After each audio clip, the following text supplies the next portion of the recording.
দেখিছা শুনিছা তথাপিও বুজা নাই ৱাইফাই ঠিকে অন আছে কিন্তু ইণ্টাৰনেটে অহা নাই মানে অধ্যক্ষ মহোদয় আজি সন্মানীয় চৰকাৰী পক্ষৰ সদস্যসকলৰ অত্যাধিক শব্দটোৰ বাহিৰে আন একো শব্দৰ মাজতে সাদৃশ্যতা দেখিবলৈ পোৱা নগ'ল মানে অধ্যক্ষ মহোদয় আজি সদনত উত্থাপন কৰা বিধেয়কখনৰ অত্যাধিক শব্দটো এইভাৱে উল্লেখ কৰা হৈছে কিয়নো কল্যাণমূলক আঁচনিৰ মূল লক্ষ্যই হৈছে দীৰ্ঘম্যাদী উন্নয়ন সাধন কৰা অৰ্থাৎ মাননীয় অধ্যক্ষ মহোদয় কল্যাণমূলক আঁচনিয়ে পৰ্যায়ক্ৰমে কোনো এটা সমস্যাৰ সমাধান কৰে আৰু এই পৰ্যায়ক্ৰমে সমাধান কৰা অৰ্থাৎ দীৰ্ঘ উন্নয়নৰ দীৰ্ঘম্যাদী সময়ৰ ধাৰণাটো বুজাবৰ কাৰণেহে আজি সদনত অত্যাধিক শব্দটো ব্যৱহাৰ কৰা হৈছে মাননীয় অধ্যক্ষ মহোদয় ইয়াৰ উপৰিও আজি সন্মানীয় চৰকাৰী পক্ষৰ এগৰাকী সদস্যই অত্যাধিক কল্যাণমূলক আঁচনি আৰু হিতাধিকাৰী আঁচনিৰ মাজত এটা সম্পৰ্ক থকা বুলি কৈ থৈ গ'ল আন এগৰাকী সদস্যই আকৌ কৈ থৈ গ'ল যে কল্যাণমূলক আঁচনি আৰু হিতাধিকাৰী আঁচনিৰ মাজত আকাশ পাতালৰ পাৰ্থক্য আছে অৰ্থাৎ তেওঁলোক নিজেই স্পষ্ট নহয় যে কল্যাণমূলক আঁচনি কোনখন আৰু হিতাধিকাৰী আঁচনি কোনখন তেনে এটা প্ৰেক্ষাপটত তেওঁলোকক উদ্দেশ্যি ক'বলৈ পালে ভাল পাম যে দেখিছা শুনিছা তথাপিও বুজা নাই ৱাইফাই ঠিকে অন আছে কিন্তু ইণ্টাৰনেটে অহা নাই নমস্কাৰ মাননীয় অধ্যক্ষ মহোদয় আৰু মহামান্য সদন মাননীয় অধ্যক্ষ মহোদয় আজি সন্মানীয় চৰকাৰী পক্ষৰ এগৰাকী সদস্যই উন্নয়নৰ সম্পূৰ্ণ ধাৰণাটোক কেৱল মাত্ৰ পৰম্পৰাগত উন্নয়নৰ ধাৰণা এটাৰ মাজতে সীমাবদ্ধ কৰি ৰাখিবলৈ চেষ্টা কৰিলে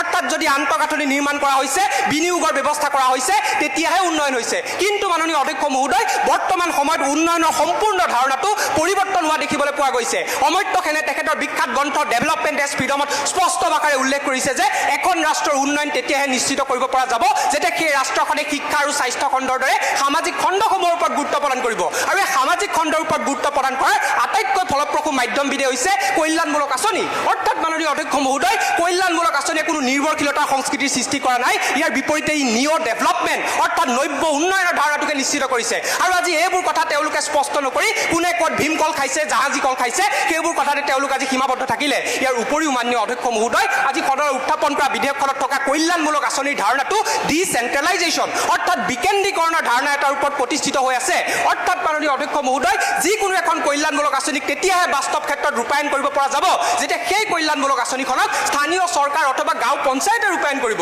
অৰ্থাৎ মাননীয় অধ্যক্ষ মহোদয় কল্যাণমূলক আঁচনিৰে বিকেন্দ্ৰীকৰণৰ যি ধাৰণা এই ধাৰণাটোৱে নিশ্চিত কৰে গণতান্ত্ৰিক প্ৰমূল্যবোধৰ ধাৰণাটোক ইয়াৰ উপৰিও মাননীয় অধ্যক্ষ মহোদয় আজি সন্মানীয় চৰকাৰী পক্ষৰ প্ৰত্যেকগৰাকী সদস্যই সম্পূৰ্ণ নিৰ্ভৰশীলতাৰ সংস্কৃতিৰ ধাৰণাটোক কেৱল মাত্ৰ অৰ্থনৈতিক ক্ষেত্ৰ এখনৰ ভিতৰতে সীমাবদ্ধ কৰি ৰাখিবলৈ চেষ্টা কৰিলে অৰ্থাৎ এগৰাকী ব্যক্তি যদি নিৰ্ভৰশীল হৈছে তেন্তে তেওঁ টকাৰ বাবেই নিৰ্ভৰশীল হৈছে কিন্তু মাননীয় অধ্যক্ষ মহোদয় তেওঁলোকে আজি স্পষ্ট কৰাৰ প্ৰয়োজনীয়তা আছিলে পুৰুষতান্ত্ৰিক সমাজ ব্যৱস্থাৰ ফলস্বৰূপে যে এগৰাকী মহিলা যে পুৰুষৰ ওপৰত নিৰ্ভৰশীল হৈ আহিব লগা হৈছে যাৰ ফলস্বৰূপে যি নিৰ্ভৰশীলতাৰ সংস্কৃতিৰ সৃষ্টি হৈছে সেই নিৰ্ভৰশীলতা সংস্কৃতিৰ সৃষ্টিৰ ক্ষেত্ৰত কল্যাণমূলক আঁচনিৰ দুখ কোনখিনিত তেওঁলোকে আজি স্পষ্ট কৰাৰ প্ৰয়োজনীয়তা আছিলে জাতিগত বৈষম্যতাৰ ফলস্বৰূপে যে ঐতিহাসিকভাৱে দলিত শ্ৰেণীৰ এগৰাকী ব্যক্তি তথাকথিত উচ্চবৰ্ণ শ্ৰেণীৰ লোকৰ ওপৰত নিৰ্ভৰশীল হৈ আহিব লগা হৈছে যাৰ ফলস্বৰূপে যি নিৰ্ভৰশীলতা সংস্কৃতিৰ সৃষ্টি হৈছে সেই নিৰ্ভৰশীলতা সংস্কৃতিৰ সৃষ্টিৰ ক্ষেত্ৰত কল্যাণমূলক আঁচনিৰ দুখ কোনখিনিত অৰ্থাৎ মাননীয় অধ্যক্ষ মহোদয় এই নিৰ্ভৰশীলতা সংস্কৃতিৰ কাৰণসমূহ যদি বিশ্লেষণ কৰি চোৱা যায় তেতিয়া দেখিবলৈ পোৱা যায় যে ইয়াৰ মূল কাৰণেই হৈছে সমাজকেন্দ্ৰিক কাৰণ